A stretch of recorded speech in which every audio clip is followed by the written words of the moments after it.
রাজশাহীতে mango calendar ঘোষণা করা হয়েছে। 15 মে থেকে সকল প্রকার গুটি পাড়া শুরু হবে।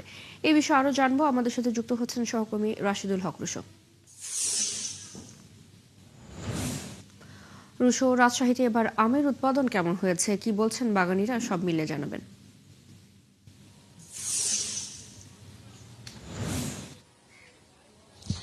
চৈতি, বাগানীদের সাথে কথা বলেছি, তারা যেটি বলছেন যে এই মৌসুমে কিন্তু যে আম উৎপাদনের জন্য যে আবহাওয়া সেটি তারা পেয়েছেন।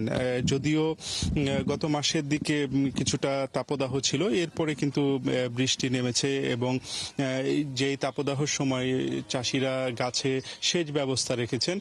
তো সে কারণে সব কিছু মিলে কিন্তু এবার আমের উৎপাদন, একটি ভালো উৎপাদন আশা করছেন চাষিরা। এবং আমি কথা বলেছি রাজশাহী কৃষি সম্প্রসারণ অধিদপ্তরের কৃষি কর্মকর্তাদের সাথে, তারাও যেটি বলছেন যে এখন পর্যন্ত আমের যে অবস্থা তাতে করে তারা কিন্তু ভালো ফলনেরই আশা করছেন।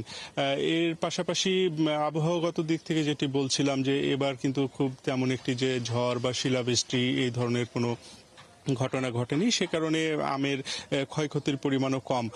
চাঁপাইনবাবগঞ্জ, নওগাঁ এই অঞ্চলগুলোতে কিছুটা ঝড় শিলাবৃষ্টি হলেও রাজশাহীতে কিন্তু শিলাবৃষ্টির দেখা সেইভাবে না থাকার কারণে আমগুলো এখন পর্যন্ত সতেজ আছে।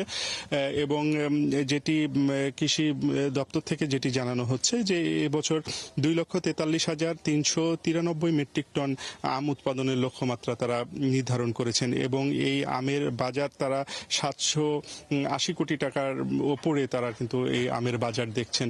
তো সেক্ষেত্রে একটি সম্ভাবনার হাতছানি এবার রয়েছে। আমের আকারও মোটামুটি ভালো এবং গাছগুলোতে যথেষ্ট পরিমাণ আমও রয়েছে। তো যেটি চাষি এবং কৃষি কর্মকর্তা এবং বাগান মালিক সবারই একটি প্রত্যাশা যে এবার হয়তো একটি ভালো ফলন তারা পেতে যাচ্ছেন এবং ভালো ফলনের পাশাপাশি আমের যে ব্যবসা সেইটিও ভালোই হবে এমন তারা প্রত্যাশা করছেন এবং একটি লাভজনক বেচাকেনা হবে চাষিদের কিন্তু প্রত্যাশা এমনই রয়েছে। চৈতি। রুশো, আপনাকে ধন্যবাদ।